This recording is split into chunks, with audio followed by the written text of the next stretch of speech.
there's something interesting that happened. I don't know if you guys saw this. This is quite interesting. Um, Bitcoin hash rate dropped by about 10% when Trump bombed Iran's nuclear facilities. That initially I dismissed it. I said, well, there was nothing to do that. It was just a coincidence. Here's the thing, though, guys. It's pretty rare for the hash rate of the Bitcoin blockchain to fall, let alone by that much. A 10% fall in Bitcoin's hash rate is quite significant. What are the chances that it coincided with Trump bombing Iran's nuclear facilities? The speculation on Twitter or X was that Iran was mining Bitcoin.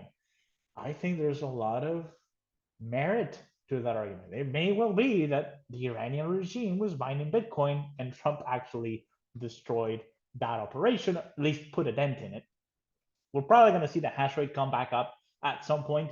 But I read somewhere recently that because of that drop in hash rate was so severe that it's actually going to cause a downward adjustment in Bitcoin mining difficulty, which means Bitcoin's going to get easier to mine during the next adjustment. I think the adjustments are every 2 weeks or so.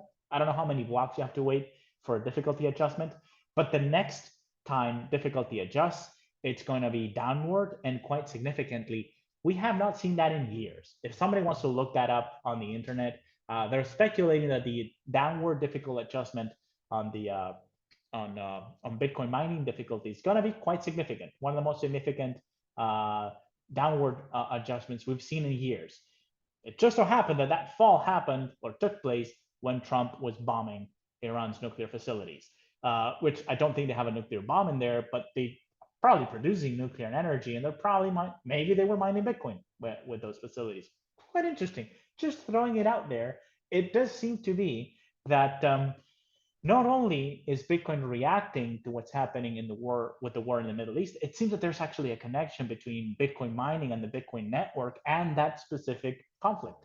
And so, if the next key date to watch beyond July, I don't think July is going to cause a top, simply because Bitcoin is not trading at all-time high. So I'm not expecting a high here in July. I'm expecting a low.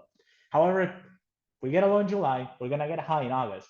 And if we get a high in August, and the conflict re-intensifies by then watch this space because there may be some relationship between the Bitcoin network itself and what's happening in the Middle East. It's a wild theory. I get it.